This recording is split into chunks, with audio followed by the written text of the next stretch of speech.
Salut à tous, aujourd'hui petite vidéo où en fait je vais mettre en avant deux boxeurs du club de Massy, du ring de Massy.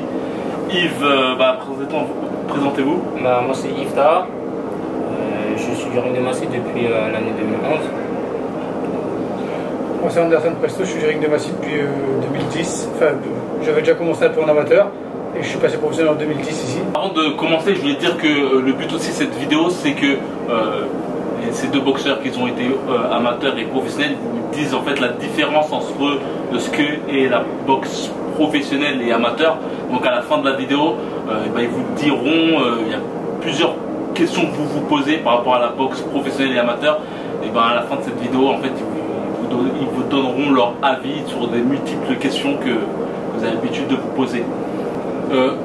Commencez déjà par parler de votre carrière amateur. Comment ça s'est passé? Combien de combats tu as? Des titres que tu as eu?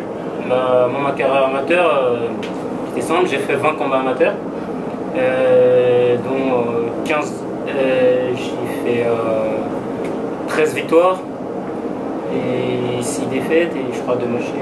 Ok, tu as eu une bonne victoire consécutive? Oui, pendant 3 années consécutives. Ok. Pendant 3 années, j'avais pas perdu depuis l'année 2015. À part la finale des critériums que j'ai perdu en professionnel en 2017. Ok. Et toi, Anderson? Moi en amateur j'ai fait 24 rencontres amateurs. J'en ai remporté 21, 3 défaites. J'étais dans les tours demi-finale champion de France. T'as été champion de France? Non, j'ai pas été champion de France. Non, j'étais jusqu'en demi-finale. Après les décisions n'ont pas toujours été très logiques, je pense. Et puis du coup j'avais arrêté un petit peu la boxe, j'avais fait un petit break après une décision que je pensais un peu que j'avais gagné puis qu'il m'a eu perdant. Contre qui? Contre à l'époque il s'appelait Eric L'Enfant. Ok. J'avais peut-être boxé chez lui donc je pensais que j'avais gagné, il m'a eu perdant donc je pensais que j'avais largement gagné le combat, il m'a eu perdant donc j'avais arrêté pendant 1 an. Après je suis arrivé ici au club de Massy, j'ai repris l'entraînement, je me suis fait une blessure au nez donc j'ai dû arrêter encore 6 mois. Et j'ai repris l'entraînement, voulais faire une licence amateur, j'ai dit non je passe pro sinon j'arrête la boxe. Puis du coup je suis passé pro et j'ai pris 30 sources. Il y a une question aussi que je vais vous poser, c'est quel boxeur amateur vous avez eu l'occasion de boxer et qui sont actuellement en pro? En pro actuellement j'ai boxé Ahmed El Messaoui. Ahmed El Messaoui? Oui. Ok, gagné, perdu? J'avais perdu décision serrée mais bon, défaite logique. Ahmed El Messaoui. Ok. Ouais. Et toi, mon professionnel, j'avais perdu contre Dacunia Benjamin en amateur et j'ai gagné face à lui en professionnel. Exactement. D'ailleurs, je mettrai des rushs du combat et de leur combat, leur dernier combat. Justement, en parlant de vos derniers combats, toi, dernièrement, déjà ton parcours professionnel, vos parcours professionnels respectifs, Yves? Oui, dans mon parcours, j'ai 5 combats professionnels, dont 4 gagnés et une défaite qui était à la finale des critériums. Ok. Et moi j'ai disputé 15 combats avant ma première défaite. J'ai eu une première défaite en championnat de France. Contre Franck Arochampa. Horta, très bon combat. Ouais, bon combat, donc j'ai eu une défaite contre lui. Je m'étais blessé à l'épaule pendant le combat, le déchirure du tendon. Donc du coup j'ai pris un arrêt. Je me suis fait opérer du tendon, après je suis revenu à la boxe et après c'est le ligament gauche qui a cassé. Donc du coup j'ai arrêté un peu plus de 2 ans. Et pour revenir, et quand je suis revenu en pleine forme. J'ai gagné le titre de champion de France. Après j'ai fait l'Union Européenne, gagné. Puis là récemment j'ai fait le WBC vétéran. Ok. Prochain objectif. Déjà vos prochains combats. Si on peut en parler ou pas. Mon prochain combat c'est simple. Je suis en demi-finale du tournoi de France. Et je tombe justement face à celui contre qui j'ai perdu, Romain Couture. Donc je sais pas quand est-ce que c'est mon prochain combat et les objectifs c'est les tournois de France, Coupe de la Ligue et cette suite championnat de France. Ok. Moi j'aimerais faire un combat avant la fin de l'année. J'aimerais bien disputer un combat pour rester en forme. Je suis numéro 2, je suis numéro 1 européen. Donc le prochain qui devrait faire championnat d'Europe c'est moi. Et je compte vraiment m'entraîner pour le gagner. Ok. Et l'objectif, on va dire l'objectif je l'ai certainement dit, mais l'objectif le plus près que vous cherchez en fait, l'objectif le plus près que la phase la plus proche que vous souhaitez passer, ouais, voilà, exact.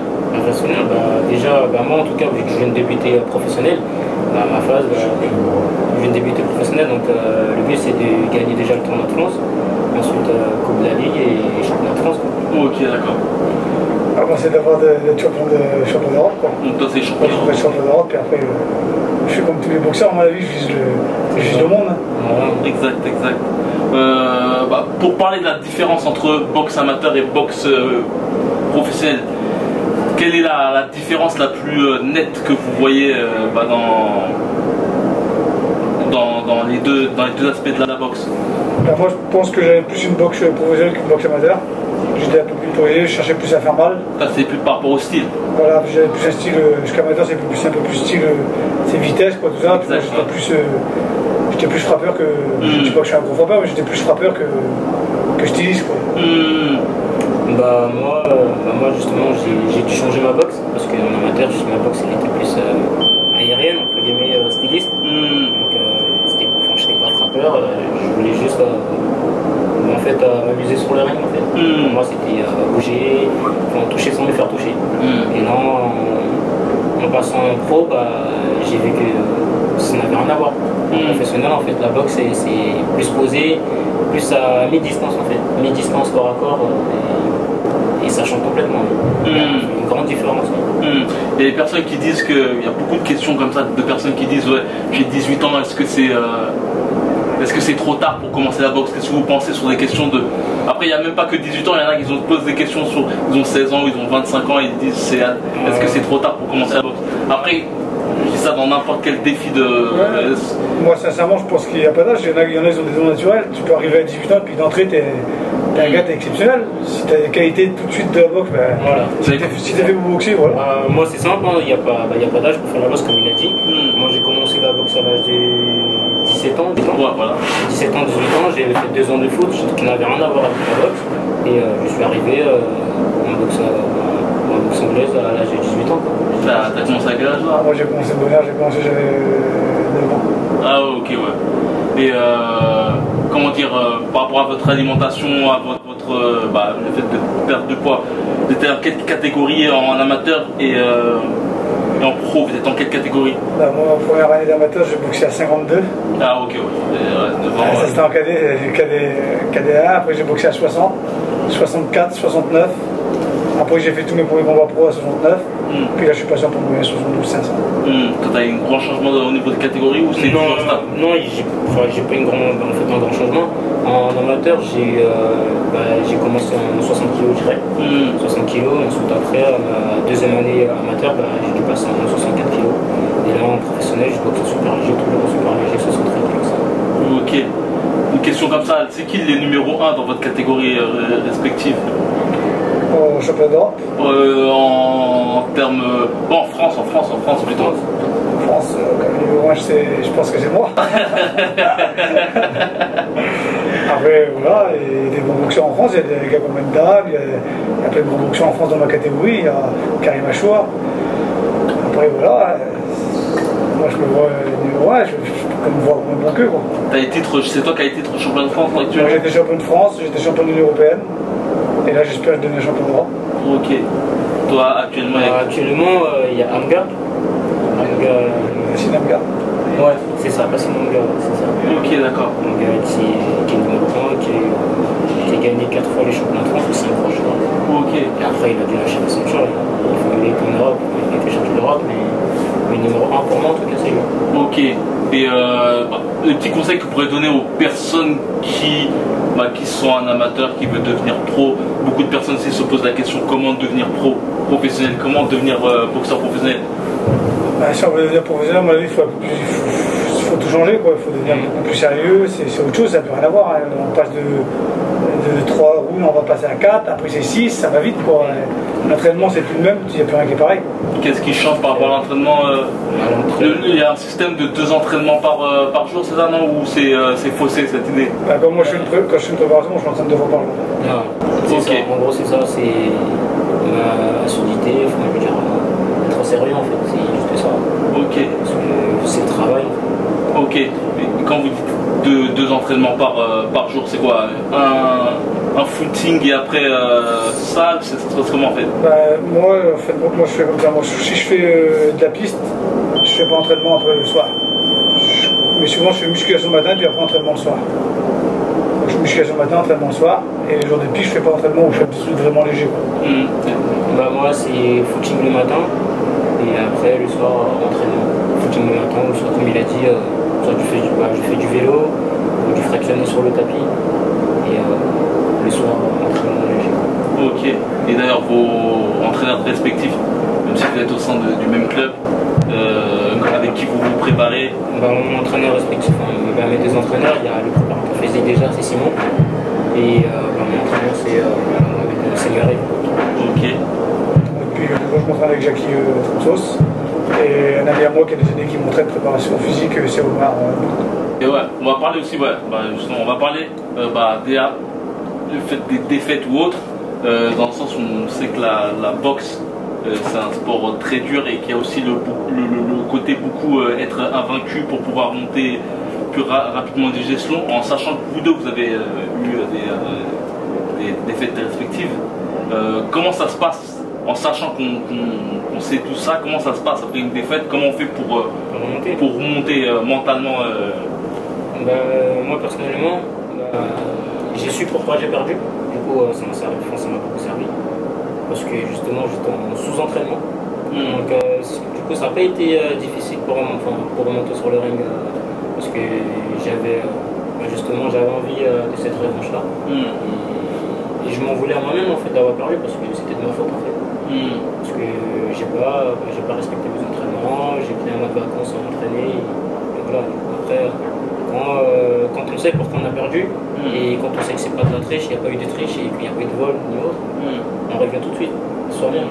Quand il y a eu un vol, oui, on met du temps à revenir. Et quand il n'y a pas eu de vol, tu sais pourquoi tu as perdu, du coup tu reviens tout de suite. Et toi? Contrairement à Yves, la défaite à ma finale, j'ai eu une défaite que je voulais pas, vraiment qui m'a blessé. Je suis un garçon très fier, la défaite, je peux pas la digérer. Et je m'étais bien préparé, et puis bon, finalement, à la finale, j'étais plus fort que moi physiquement. Je me suis blessé un peu au 8e round, mais bon, après, je ne peux pas mettre toute la faute non plus. Et je suis revenu, puis je me suis entraîné les yeux, et je me suis dit là, ce coup-ci, il n'y a plus un combat qui doit aller jusqu'à la fin. D'ailleurs, toi, tu as eu beaucoup d'arrêts, toi. J'ai pas mal d'arrêts, moi. Déjà en amateur, à l'époque, quand j'étais ici, tu avais déjà eu des arrêts. Le nez. Ouais, le nez, c'est que j'ai arrêté 6 mois, 7 mois. J'ai eu une blessure aussi qui m'a fait arrêter presque 2 ans avant, et j'ai arrêté 2 ans à cause de 2 épaules. J'ai presque. Comment on fait pour arrêter tout ça et revenir à un certain niveau? C'est dans la tête. Tout est dans la tête. Ouais, dans la tête. Moi, tellement que je veux pas perdre. Quand je m'entraîne, en fin de compte, je cherche toujours quelqu'un qui est plus fort que moi pour devenir plus fort. En plus, c'est toujours plus fort que l'autre. D'ailleurs, ça ne tenterait pas une revanche contre Martin? Pourquoi pas, mais bon, après. Vu que tu n'es pas dans les mêmes objectifs, certainement. Après. Non, je suis passé à autre chose. Maintenant, je suis devenu champion de l'Union européenne, je vais faire le championnat d'Europe. Lui, il boxe en super welter à l'époque. Franchement, ça m'aurait dit une revanche, j'avais envie de ma revanche. Dans quelle catégorie là? Maintenant, je suis passé en point moyen. Au point moyen, ok, lui, super welter, ok, là, il est en dessous quoi. En dessous, ouais. Moi, j'ai changé de catégorie, j'avais vraiment de mal à faire le poids. C'est peut-être pour ça d'ailleurs que je me suis déchiré le tendon, à cause du régime, la perte d'eau. Je devais être faible, donc du coup, je me suis déchiré le tendon. Mais bon, après, j'ai passé à autre chose. Maintenant, je suis devenu champion de France. Je suis devenu champion de l'Union européenne, je vais faire champion d'Europe. J'espère devenir champion d'Europe. Ok. Donc, c'est du passé. Actuellement, le champion d'Europe, c'est qui? C'est Zarmeta, un polonais. Ok, d'accord. Ouais. Ok. Et en termes de longévité, en tant que boxeur, à quel âge vous donnez une... Pour vous, quel est un boxeur vieux? À quel âge vous verrez vieux en termes de... Moi, après, je peux pas dire... 35 ans, pour vous, c'est un boxeur de 35 ans et jeune? Trop jeune pour moi. Après, tout dépend de... Tout dépend de la catégorie, ça voilà, tout dépend de la catégorie et tout dépend aussi de comment on termine. Si on prend des cours... Aussi, ça dépend aussi de la façon de boxer. Exactement, de la santé surtout, de la santé. On ne sait pas ce qui peut arriver. Quoi. Exact. On ne peut pas dire à 35 ans j'arrête la boxe ou à 40 ans j'arrête On a bien vu Gabi Mapuka qui a fait son dernier combat. Exact, à quel âge? 40 ans, 43 ans, 40 ans. Pas 50 plutôt, non? Donc voilà. Donc, ouais, hein, c'est une machine. Donc voilà, donc on peut pas dire. Exact, bah, Manny Pacquiao, Le but, c'est de terminer correctement. Moi, personnellement, dans mon cas, la boxe c'est un sport que j'adore, c'est un sport que j'en vis. Personnellement, le jour que j'ai pas le niveau, par exemple, demain je suis champion d'Europe, derrière je fais une chance mondiale, ça passe pas, je retente ma chance, ça passe pas, je vais pas continuer de boxer pendant. Voilà, moi, mon but c'est d'être champion, c'est pas de boxer pour. Mon but c'est d'être vraiment champion, donc j'ai pas d'âge vraiment spécifique quoi. Si je demain je suis champion du monde et que je reste champion du monde jusqu'à 40 ans, ben, je vais rentrer jusqu'à 40 ans. Si demain je perds à 30 ans, je retente ma chance et puis si ça passe pas, donc ça veut dire que c'est fini quoi. Des Chozo ont terminé leur carrière à quel âge? Les Chozo, Franco et tout ça, c'est fait 35, 37, comme ça. Ouais, et c'était des champions des années, donc après voilà, tu peux pas t'arrêter comme ça. C'est comme des gars comme Mayweather qu'on plaît, ils peuvent pas arrêter, ils perdent pas. C'est ça. Après le jour que la défaite, bon après c'est pareil. Quels sont vos réseaux sociaux? Où on peut vous joindre? Moi, Instagram. C'est quoi le. C'est Iftar. Je mettrai les liens en dessous. Moi j'ai Instagram, j'ai Facebook. C'est quoi ton. Sur Instagram, c'est Ladoun Presto. Et sur Facebook, c'est Ladoun Anderson Presto.